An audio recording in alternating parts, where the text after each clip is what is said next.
Good afternoon everyone. रसायन Rahul channel में आप सभी का स्वागत है। तो बच्चों, आज हम एटॉमिक स्ट्रक्चर का पार्ट 14 स्टार्ट करेंगे। तो इस पार्ट को स्टार्ट करने से पहले मेरे चैनल को आप सब्सक्राइब कीजिए और लाइक कमेंट शेयर कीजिए यदि आपको मेरा वीडियो पसंद आता है तो बच्चों चलिए स्टार्ट करते हैं एटॉमिक स्ट्रक्चर पार्ट 14। इसमें हम पढ़ेंगे बच्चों बाउंड्री सरफेस डायग्राम के बारे में पढ़ेंगे और हम डिफरेंट डिफरेंट ऑर्बिटल्स के शेप के बारे में पढ़ेंगे। तो देखिए, हम एस ऑर्बिटल के शेप के बारे में पढ़ेंगे, पी ऑर्बिटल और डी ऑर्बिटल के शेप के बारे में पढ़ेंगे। तो बाउंड्री सरफेस डायग्राम क्या होते हैं, हम इस चीज को समझते हैं। एक्चुअल में बाउंड्री सरफेस डायग्राम जो होते हैं वो ऑर्बिटल के शेप को रिप्रेजेंट करने के काम में लिए जाते हैं। ठीक है, तो एक्चुअल में ये क्या किया जाता है, शेप्स ऑफ ऑर्बिटल्स उसको रिप्रेजेंट करते हैं हम बाउंड्री सरफेस डायग्राम से। तो बाउंड्री सरफेस डायग्राम जो बनाया जाता है उसमें हम एक्चुअल में मतलब ऑर्बिटल का मीनिंग क्या होता है कि जहां पे इलेक्ट्रॉन के मिलने की प्रोबेबिलिटी जो है मैक्सिमम होती है। ठीक है, तो हम क्या करते हैं, एक ऑर्बिटल को ड्रॉ करते हैं ना, एक मतलब बाउंड्री बना के, और जहां पे हम मैक्सिमम प्रोबेबिलिटी को शो कर सके तो उसको हम ऐसा भी बोलते हैं, बाउंड्री सरफेस डायग्राम को हम मोस्ट प्रोबेबल रीजन भी बोलते हैं, मोस्ट प्रोबेबल रीजन्स। ठीक है, तो ये बाउंड्री सरफेस डायग्राम जो है वो मोस्ट प्रोबेबल रीजन देता है ना। It give most probable region where the finding of electron is maximum, probability of finding of electron is maximum. तो हम बात करते हैं सबसे पहले एस ऑर्बिटल के शेप की। तो जो एस ऑर्बिटल जो होता है, एस ऑर्बिटल का शेप जो होता है वो सबसे पहले देखिए ये स्फेरिकल शेप होता है। ठीक है, इसका सिमेट्री कैसा होता है, स्फेरिकल सिमेट्री होती है इसकी, और ये नॉन डायरेक्शनल होता है। कैसा होता है,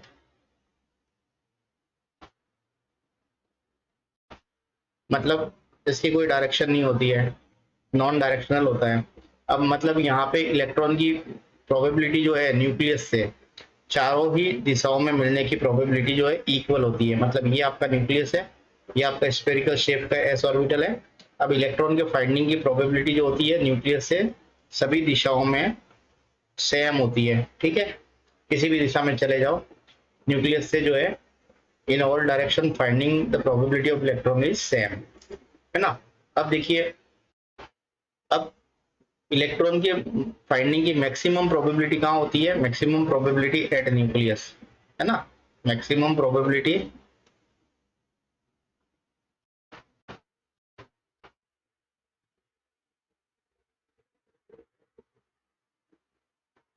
न्यूक्लियस पे होती है।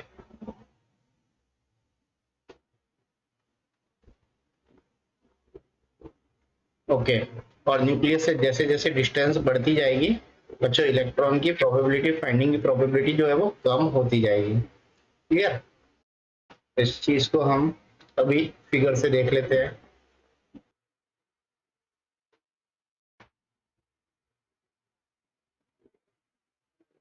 बच्चों ये जो है आपका 1s ऑर्बिटल है, 1s ऑर्बिटल, ये आपका यहाँ पे आप न्यूक्लियस समझ लीजिए। तो इलेक्ट्रॉन की जो प्रोबेबिलिटी होती है ये न्यूक्लियस के आसपास या न्यूक्लियस के बिल्कुल पास में इलेक्ट्रॉन के फाइंडिंग की प्रोबेबिलिटी मैक्सिमम होती है। ठीक है, और जैसे जैसे न्यूक्लियस से डिस्टेंस बढ़ती जाएगी वैसे वैसे इलेक्ट्रॉन की फाइंडिंग की प्रोबेबिलिटी जो है वो कम होती जाएगी। तो ये 1s ऑर्बिटल के लिए इस तरीके से हम शो करते हैं। अब हम बात करते हैं 2s ऑर्बिटल के बारे में। ये देखिए, ये 2s ऑर्बिटल है। क्या है, ये 2s ऑर्बिटल है। अच्छा, 2s ऑर्बिटल भी क्या होता है, नॉन डायरेक्शनल होता है।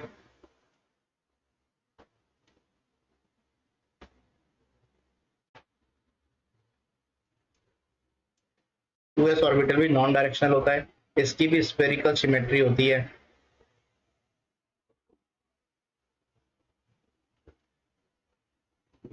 ना। तो यहाँ पे एक्चुअल में 1s और 2s ऑर्बिटल में क्या डिफरेंस है, एक्चुअल में वॉल्यूम जो होता है वो उसका डिफरेंस है।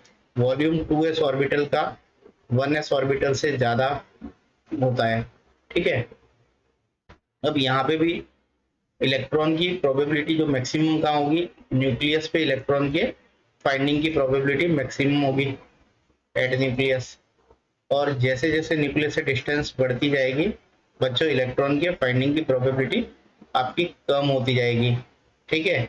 लेकिन यहाँ से जैसे जैसे आप न्यूक्लियस से दूर होते जाते हैं, डिस्टेंस बढ़ती जाती है, एक रीजन ऐसा आता है जहाँ पे इलेक्ट्रॉन के फाइंडिंग की प्रोबेबिलिटी जीरो हो जाती है, तो उसको हम क्या बोलते हैं, नोड बोलते हैं। क्या बोलते हैं, नोड, या फिर उसको बोलते हैं नोडल सरफेस। इस नोडल सरफेस पे इलेक्ट्रॉन के फाइंडिंग की प्रोबेबिलिटी जीरो हो जाती है, ये पूरा का पूरा क्या है, नोडल सरफेस है। अब 2s ऑर्बिटल में आपको पता है एक नोडल सरफेस होता है,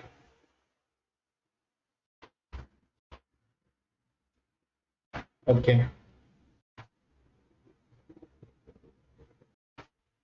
अब 1s ऑर्बिटल और 2s ऑर्बिटल में जो डिफरेंस है, एक तो मैंने आपको बताया वॉल्यूम का डिफरेंस है कि भाई 2s ऑर्बिटल का वॉल्यूम 1s ऑर्बिटल के वॉल्यूम से ज्यादा होता है।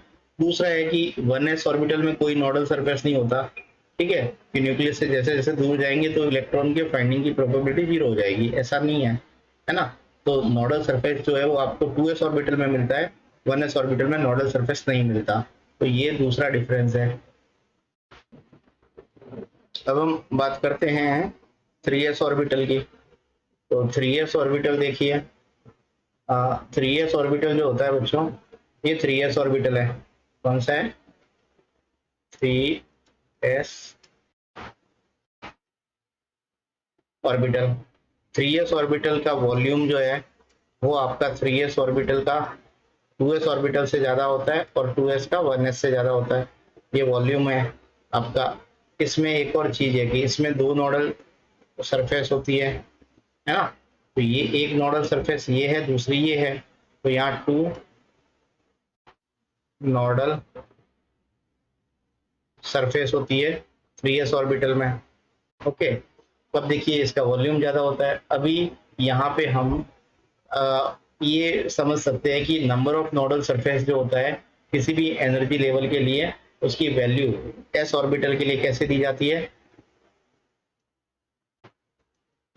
Number of nodal surface.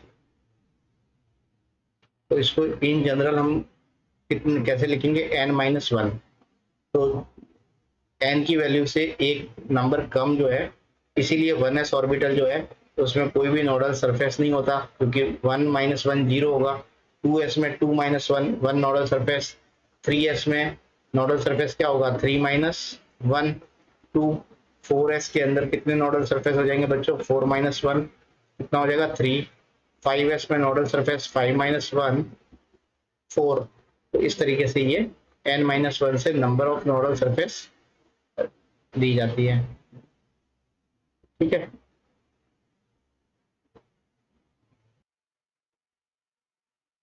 एक और बात है बच्चों यहाँ पे देखिए, जैसे जैसे आप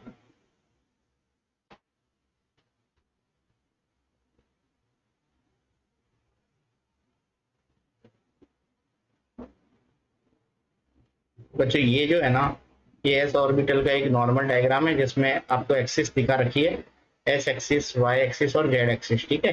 ये नॉन डायरेक्शनल होता है, सारी एक्सिस में इसकी वैल्यू एक जैसी होती है। अब बच्चों यहाँ पे देखिए कि जैसे जैसे प्रिंसिपल क्वांटम नंबर की वैल्यू इंक्रीज होती जाती है, वैसे वैसे एस ऑर्बिटल का वॉल्यूम जो है वो बढ़ता जाएगा, ठीक है।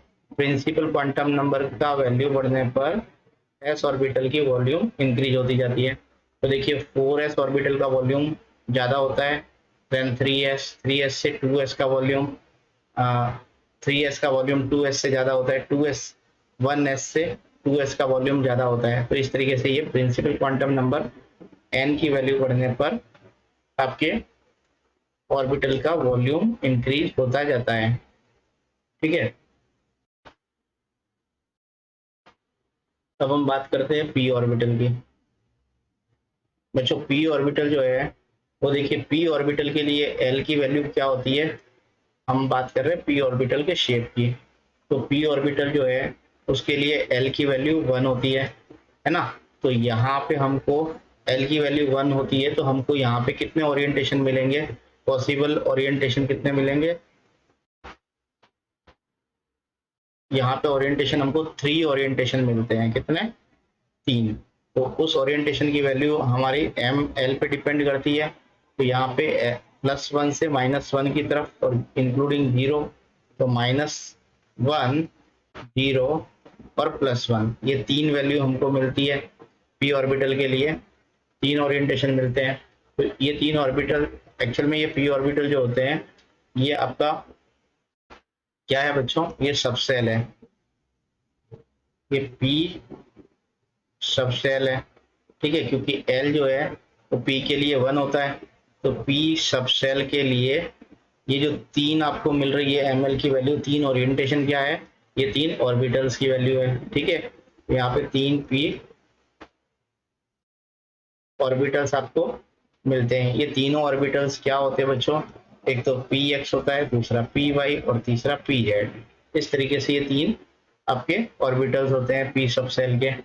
अब आप यहाँ पे यदि 2p की बात करते हैं या 3p की बात करते हैं, तो इनको हम कैसे लिखते हैं, 2px, 2py और 2pz।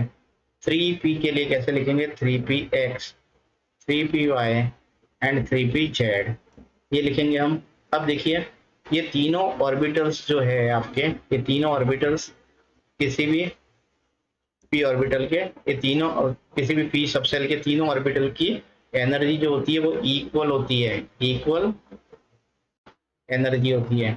लेकिन इनका ओरिएंटेशन जो होता है वो डिफरेंट होता है, बट ओरिएंटेशन जो होता है,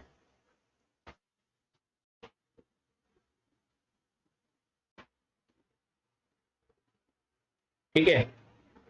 अब देखिए एक ऑर्बिटल में दो दो लोब्स होते हैं, ठीक है, ईच ऑर्बिटल कंसिस्ट 2 लोब्स। कितने लोब होते हैं बच्चों, 2 लोब्स होते हैं, है ना। और ये दोनों लोब्स जो होते हैं वो आपके एक पर्टिकुलर एक्सिस के लिए सिमेट्री रखते हैं, ठीक है, ये सिमेट्रिकल होते हैं दोनों लोब्स।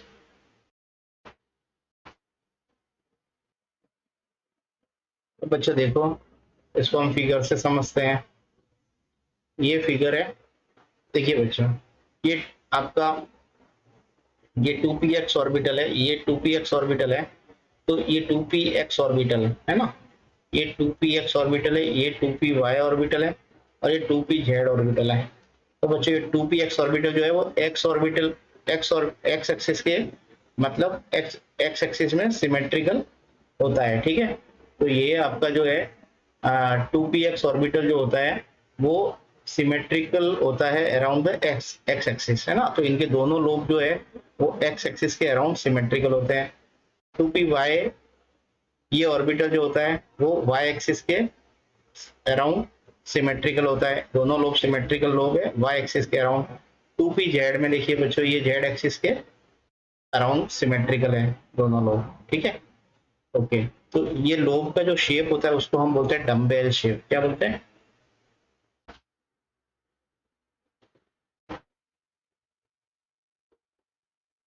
तो पी ऑर्बिटल की शेप के होते हैं, डम्बेल शेप के होते हैं। कैसे होते हैं, डम्बेल शेप। तो बच्चों ये जो पी ऑर्बिटल्स होते हैं ना, ये सिमेट्रिकल पी ऑर्बिटल्स होते हैं, जो हमने एक्स वाई और जेड एक्सिस के अराउंड बताई आपको सिमेट्री। ये एक्चुअल में एक प्लेन से जो है वो एक्चुअल में क्या होता है, डिवाइड होते हैं, ठीक है। दोनों ऑर्बिटल जो होते हैं एक प्लेन से सेपरेट होते हैं, और जहां पर इलेक्ट्रॉन की डेंसिटी 0 होती है तो उसको हम नोडल प्लेन बोलते हैं। क्या बोलते हैं, नोडल प्लेन। तो देखिए ये फिगर जो है इससे आपको समझ में आएगा, ये ये आपका 2px ऑर्बिटल है, ये आपका 2py ऑर्बिटल है और ये आपका 2pz ऑर्बिटल है। बच्चों तो 2px ऑर्बिटल में जो ये आपके px ऑर्बिटल जो है वो x एक्सिस के अराउंड है, ठीक है। अब यहाँ पे इसके बीच में ये प्लेन है, ये प्लेन है ना। तो ये प्लेन क्या है कि इन दो लोब के बीच में पी ऑर्बिटल को हम सेपरेट कर रहे हैं एक प्लेन से, है ना। तो जहां पे हम इसको सेपरेट कर रहे हैं प्लेन से, वहां पे इलेक्ट्रॉन के मिलने की डेंसिटी क्या है, 0 डेंसिटी है। तो इसको हम क्या बोलते हैं, नोडल प्लेन। क्या बोलते हैं,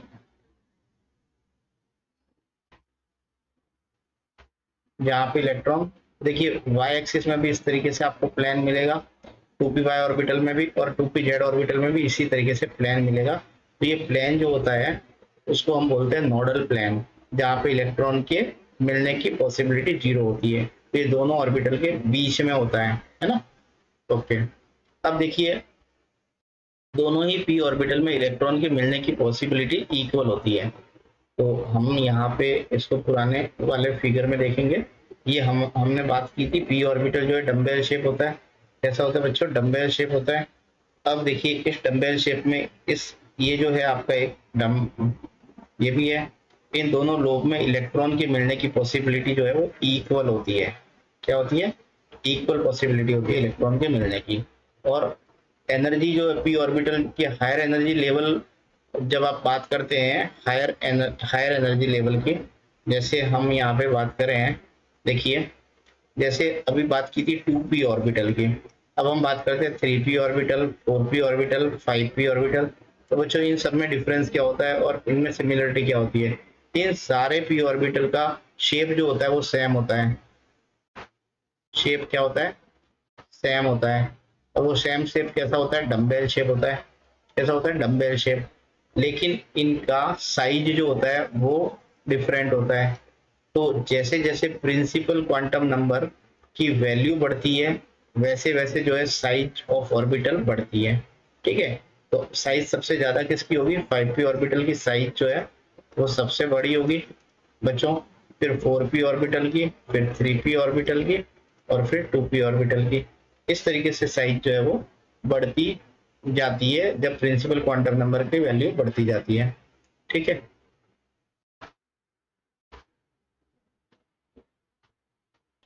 अब देखो एस ऑर्बिटल की जैसे पी ऑर्बिटल में भी बहुत जगह ऐसी होती है जहां पे, कुछ जगह ऐसी होती है जहां पे इलेक्ट्रॉन के मिलने की प्रोबेबिलिटी जीरो होती है।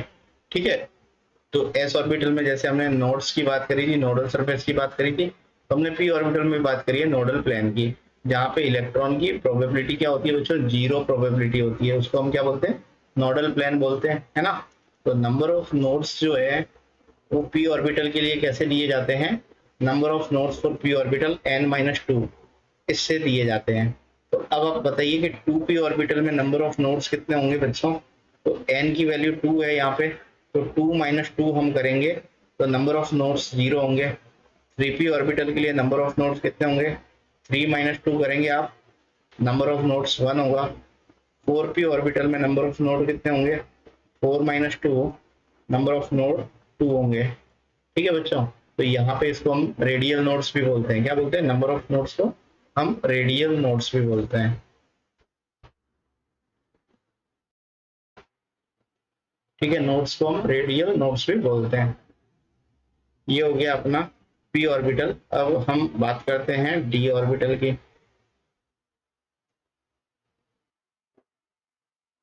तो बच्चों देखो डी ऑर्बिटल का शेप जो है हम कैसे लिखते हैं उसको देखिए बच्चों। तो डी ऑर्बिटल देखिए, डी ऑर्बिटल के लिए आप एल की वैल्यू पता करिए। पहले एल की वैल्यू क्या होती है? डी ऑर्बिटल के लिए 2 होती है। एल की वैल्यू क्या होती है? 2 होती है। ठीक है, तो यहाँ पे कितने ओरिएंटेशन इसके पॉसिबल होंगे? 5 ओरिएंटेशन ये पॉसिबल होंगे। जैसे 5 ओरिएंटेशन जो एम एल की वैल्यू में करस्पॉन्ड में लिखेंगे तो कैसे लिखेंगे? एम एल इजिकल टू -2 -1 0 +1 +2, ये 5 ओरिएंटेशन आपको मिलेंगे। क्लियर? तो इन 5 ऑर्बिटल्स को हम क्या बोलते हैं? ये आपके जो है 5 ऑर्बिटल्स है। ठीक है, क्या है? 5 ऑर्बिटल्स है। तो ये डी सब सेल के अंदर, ये डी सब सेल के अंदर 5 ऑर्बिटल्स है। ओके, अब देखिए इन 5 ऑर्बिटल्स की का नाम क्या है? इनको डिजिग्नेशन कैसे देते हैं? यदि आप यहाँ पे 3D के लिए बात करें, 3D सबसेल के लिए बात करते हैं, तो इनके 3D सबसेल के 5 ऑर्बिटल को कैसे लिखेंगे?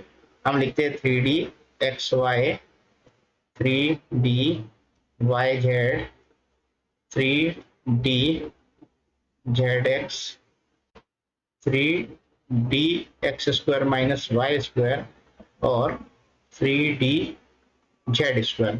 ये बच्चों पांचों जो है वो ऑर्बिटल्स हैं। ये पांचों ऑर्बिटल की एनर्जी जो है वो इक्वल होती है। ये पांचों ऑर्बिटल इक्वल एनर्जी के होते हैं, लेकिन इनका ओरिएंटेशन डिफरेंट होता है। डिफरेंट ओरिएंटेशन के होते हैं बच्चों ये। अब देखिए, अब बात करते हैं हम तीन ऑर्बिटल जो है, जैसे हम थ्री ऑर्बिटल्स की बात करते हैं। 3d xy, 3d yz, 3d zx। ये तीनों ऑर्बिटल जो है वो आपके सिमिलर होते हैं। कैसे होते हैं? सिमिलर होते हैं।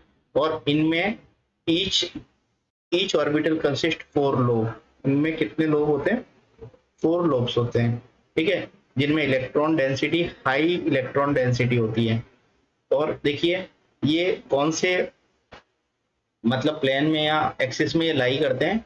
तो ये एक्चुअल में ये जो है आपका 3d xy जो होता है वो xy एक्सिस के बिटवीन लाई करता है, और dyz जो है वो yz एक्सिस के बिटवीन लाई करता है, और dxz जो है वो z और x एक्सिस के बिटवीन में लाई करता है।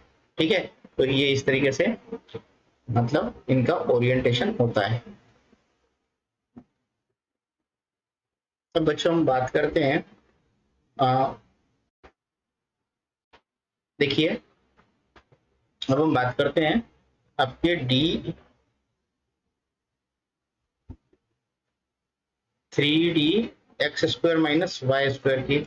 ये 3d x² - y² जो होता है वो एक्चुअल में xy एक्सिस के अलोंग होते हैं, है ना। कहाँ होते हैं? Along the principal axis xy।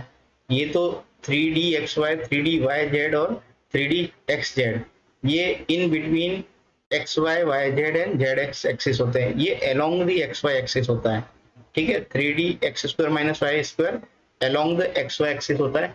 और ये एक्चुअल में इसको हम ऐसे समझ सकते हैं, ये एग्जैक्टली आप इसको समझिए, ये 3d xy के एग्जैक्टली इस तरीके का होता है। लेकिन ये जो होता है इसमें एक छोटा सा डिफरेंस ये है कि इसका ओरिएंटेशन 3d xy जैसा होता है, लेकिन ये एक्चुअल में z एक्सिस से 45 डिग्री रोटेट किए हुए होते हैं, ठीक है। These are rotated about 45 degree from z axis, ठीक। z एक्सिस से 45 डिग्री रोटेट हो जाते हैं। ओके, अब हम बात करते हैं 3d z²। बच्चों 3d z² में दो लोब ही होते हैं। कितने? दो लोब होते हैं और एक रिंग होती है इसमें, ठीक है। ये दो लोब जो है वो z एक्सिस के अलोंग होते हैं, और यहाँ पे जो रिंग होती है इसके अंदर वो आपकी xy प्लेन में होती है रिंग, ठीक है। तो ये हाई डेंसिटी की रिंग होती है और ये अलोंग द xy प्लेन होती है। अब हम इसको समझ लेते हैं फिगर से। देखिए बच्चों ये फिगर है।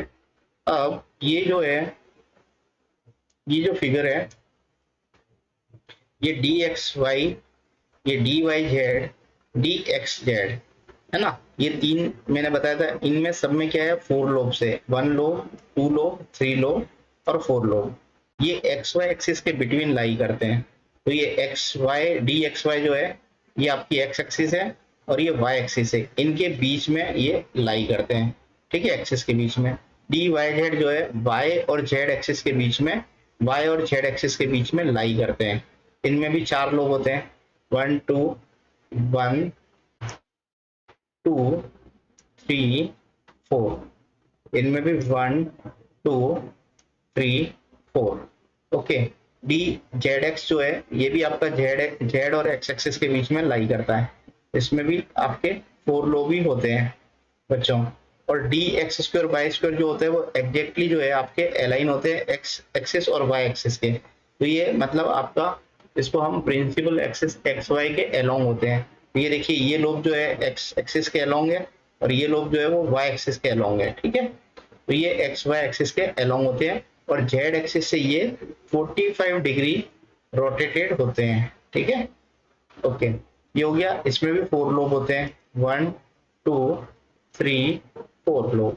अब ये dz², इस dz² में दो ही लोब होते हैं, एक ये लोब और दूसरा ये लोब। तो ये 1 और 2 लोब होते हैं, और ये किस एक्सिस के अलोंग होते हैं, जेड एक्सिस के अलोंग होते हैं। इसमें एक रिंग होती है, ये रिंग है, ये हाई डेंसिटी की इलेक्ट्रॉन की डेंसिटी की रिंग होती है, और ये आपके एक्स वाई प्लेन के अंदर होती है। कहाँ होती है, एक्स वाई प्लेन के अंदर ये होती है। ओके बच्चों, ये चीज आपको समझ में आ गई होगी। अब हम बात करते हैं नोडल सरफेस और नोडल प्लेन की। देखिए ये हो गया है nodal surface, nodes and nodal planes की बात करते हैं। तो बच्चों देखिए, नोडल प्लेन्स या नोडल सरफेस क्या होती है। हमने बताया था कि नोडल नोड्स या नोडल प्लेन वो जगह होती है जहां पे इलेक्ट्रॉन के मिलने की प्रोबेबिलिटी क्या होती है, जीरो होती है। Probability of finding electron zero होती है, उसको हम नोड्स या नोडल प्लेन बोलते हैं। एक्चुअल में इनको हम रेडियल नोड्स भी बोलते हैं। क्या बोलते हैं, तो रेडियल नोड्स इसलिए बोलते हैं क्योंकि रेडियल वेव फंक्शन जो है वो एक्चुअल में जीरो वैल्यू के करस्पॉन्ड, यहाँ पे रेडियल वेव फंक्शन की वैल्यू जीरो होती है, ठीक है, तो उसको हम रेडियल नोड्स भी बोलते हैं। तो हमने बताया था कि 2s ऑर्बिटल के लिए 1 नोड होता है, 3s ऑर्बिटल के लिए 2 नोड्स होते हैं, ठीक है, ये हम डिस्कस कर चुके हैं प्रीवियस पार्ट में। अब देखिए, अब हम बात करते हैं पी ऑर्बिटल के लिए। तो हम बात करते हैं ये 2px ऑर्बिटल है, तो इसके लिए हम बात करेंगे नोडल प्लेन की, है ना, और एस ऑर्बिटल के लिए नोडल सरफेस की या नोड्स की। तो 2px ऑर्बिटल है तो उसका नोडल प्लेन होगा yz एक्सिस में, है ना, तो नोडल प्लेन yz एक्सिस में होगा, तो उसको हम क्या बोलेंगे, नोडल प्लेन बोलेंगे। yz एक्सिस लिखेंगे बच्चों यहाँ पे, ठीक है, ये yz एक्सिस में क्या होगा, नोडल प्लेन होगा। और यदि आपका 2py ऑर्बिटल है तो इसका जो है वो xz एक्सिस के अंदर नोडल प्लेन होगा। यदि 2pz है तो इसका नोडल प्लेन कहाँ होगा, आपका xy एक्सिस के अंदर नोडल प्लेन होगा। ओके, तो ये जो है ना, p ऑर्बिटल में एक नोडल प्लेन होता है, इनमें 2 लोब होते हैं, तो एक नोडल प्लेन है इनके पास में। अब हम बात करते हैं 3d ऑर्बिटल की। 3d ऑर्बिटल में बच्चों 2 नोडल प्लेन होते हैं। कितने होते हैं, 2 नोडल प्लेन होते हैं 3d ऑर्बिटल में, ठीक है। तो अब आप बात करते हैं 3d xy की। 3d xy की कितने नोडल प्लेन होंगे, 2 नोडल प्लेन होंगे, जो एक्चुअल में क्या है, 4 लोब से, और इसमें 2 नोडल प्लेन है। क्लियर। अब देखिए, नोडल प्लेन की वैल्यू जो है वो हम कैसे देते हैं, नोडल प्लेन की वैल्यू को हम L से डिनोट करते हैं। किससे करते हैं, नोडल प्लेन को हम किससे डिनोट करते हैं, L से।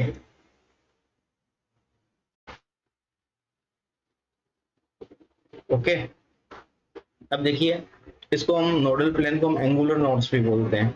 और p ऑर्बिटल के लिए L की वैल्यू कितनी होती है, 1 होती है, तो नोडल प्लेन कितना होगा p ऑर्बिटल के लिए, 1 नोडल प्लेन होगा, ठीक है। अब d ऑर्बिटल के लिए L की वैल्यू कितनी होती है, 2, तो नोडल प्लेन कितने होंगे, 2, ठीक है, क्योंकि nodal plane is equal to L। अब हम इसको और देख लेते हैं। देखिए बच्चों, हम टोटल नंबर ऑफ नोड्स की बात करें, है ना, यहाँ पे मैं जनरलाइज कर देता हूँ। टोटल नंबर ऑफ नोड्स ये होते हैं n-1, है ना, और एंगुलर नोड या फिर नोडल प्लेन या फिर नोडल प्लेन्स ये होता है L, ठीक है। अब हम बात करते हैं रेडियल नोड्स की।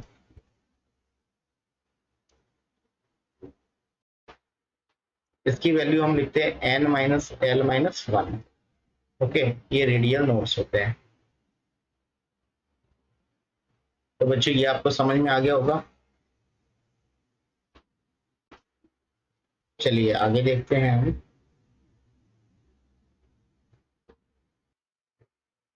बच्चों यहाँ पे यदि आपसे पूछे कि एस ऑर्बिटल के लिए एंगुलर नोड्स कितने होते हैं, यदि पूछे कि एस ऑर्बिटल के लिए एंगुलर नोड्स कितने होते हैं, तो एस एंगुलर नोड हम कैसे निकालते हैं, एंगुलर नोड या नोडल प्लेन एल से निकालते हैं। एस के लिए एल की वैल्यू क्या होती है, 0 होती है। तो आपके एंगुलर नोड्स एल के लिए कितना हो जाएगा, सॉरी एस ऑर्बिटल के लिए एंगुलर नोड क्या हो जाएगा, आपका एंगुलर नोड क्या हो जाएगा, 0। ठीक है, ओके। ये बच्चा आपको समझ में आ गया होगा।